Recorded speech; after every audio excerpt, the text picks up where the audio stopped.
عسلامة. اليوم باش نحكيو على المسألة الزنبورية.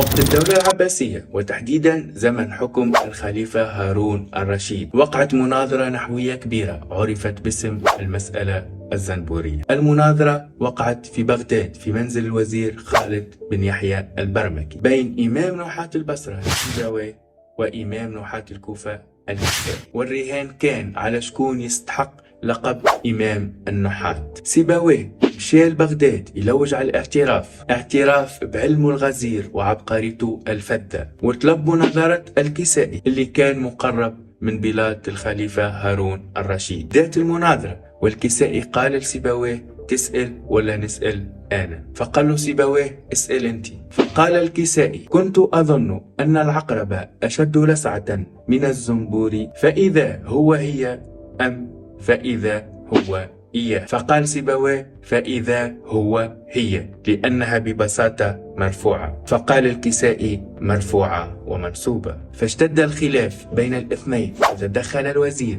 ليحكم بينهما. وعيت الأربعة من الأعراب، والأربعة قالوا القول ما قاله الكسائي. فطلب منهم سيبويه أنهم ينطقوا الجملة بأفواههم، لكنهم رددوا القول ما قاله الكسائي. ربح الكسائي المناظرة وخسر سيبويه وهو يعرف أنه على حق. وبعد المناظرة اعتزل سيبويه الناس ومات حزينا في بلده الأصلي بلاد فارس. المسألة الزنبورية تؤكد أن السياسة تلعب دور في كل شيء، وأن المحاباة ديما تعطينا حاجات خايبة.